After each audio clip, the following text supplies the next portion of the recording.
Hi everyone, hi friends, welcome back to my channel. If you are new here, my name is Mary C, a Ugandan living in Gothenburg, Sweden.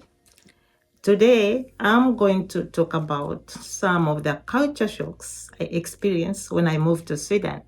In my last videos, I talked about how I met my husband, some of the challenges. When I came here, I never knew that life would be so different. So let's dive in. And before we go any further, please consider to like, share, comment, and subscribe. Thank you. Let's start with love. When I moved to Sweden to be with my husband, everything seemed, normal. But wow, the culture around it is so different. Let's start with romance without drama. In Uganda, if someone loves you, they will text you, they will call you, they will chase you like a lion chasing dinner. But in Sweden, my husband didn't call me all day long, and that was normal. For him, that was normal. I was like, what's happening? What's going on? But of course, this is normal. Yeah, of course, I have to mention about work and professional life. Here, all people's opinions matter, and there is mutual respect between doctors, nurses, under nurses, care nurses, even cleaners. Everybody gives respect. Yeah, it's super important here. I think they call it like flat hierarchies. Back home, the doctors are treated like generals. Once they say anything, you just follow. You just say yes, sir, and follow orders. In Sweden, the doctor can ask the nurse, what do you think? What do you think we can do for this patient? What's your opinion? That's super important. It's teamwork. I get this question all the time. I have my opinions. Once I do my assessments, then the doctors can say, what do you have in mind? What do you think? What do you think we should do? And of course, he listens, and then he guides me if he doesn't think it's, an appropriate, assessment. And another thing I should mention, rules are rules here in Sweden. Yeah, in Uganda, if you know someone in the clinic, maybe if you're like, personnel, if you like work there, a colleague, or whatever, you can always go, you can always just go before other patients. Here, the system is the boss. And let's talk about fika. Fika is very vital here. During my internship, I worked through fika time. I thought I was doing, I just wanted to catch up. I wanted to do everything I was supposed to do, and just skipped fika.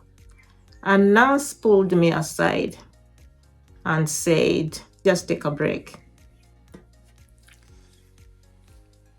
The other thing, privacy overload. In Uganda, your aunties know your business. They ask you about how you're going to have kids, when you are going to have kids. They can ask you this even at your wedding. Here, people don't even know if their neighbors are married. They don't pop their eyes into people's business. It's like being in a romantic witness protection program. And the other thing is scheduling love. Yes, Swedes schedule love. Actually, they schedule everything, even fika. I mean, those breaks, like coffee breaks or any break.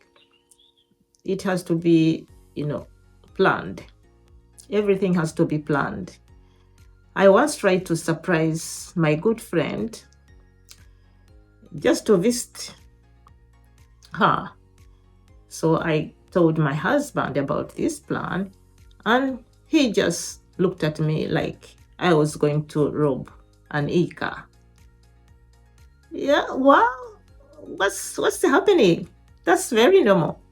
That's in my eyes. And now, daily life. Daily life differs in Sweden as compared to Uganda. In Sweden, winter darkness, empty bus rides.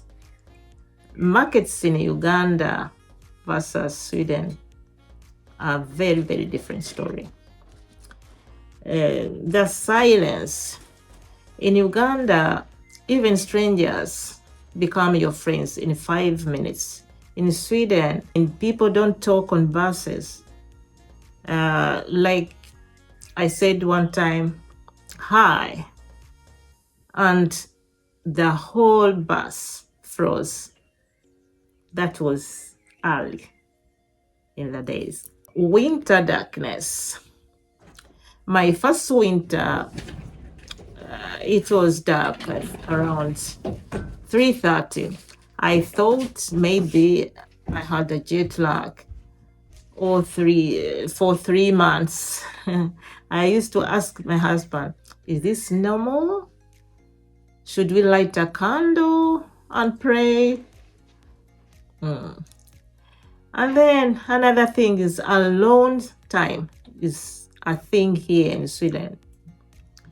In Uganda, someone is always in your house. In Sweden, people enjoy being alone.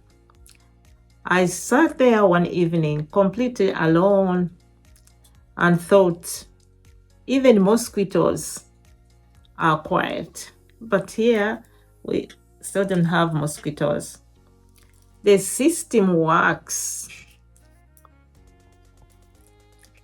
The system works here. Although slow, but it works. And really, you can trust it. Getting my nurse degree took like forever. So yes, Sweden shocked me in many ways. But over time, those quiet buses, scheduled visits, and fika breaks, they became part of my life. So if you are new here or planning to move, just know the culture shock is real. But you will adjust, you will adjust. So please don't forget to like, share, and subscribe for more stories about life in Sweden. So see you in the next episode. Thank you.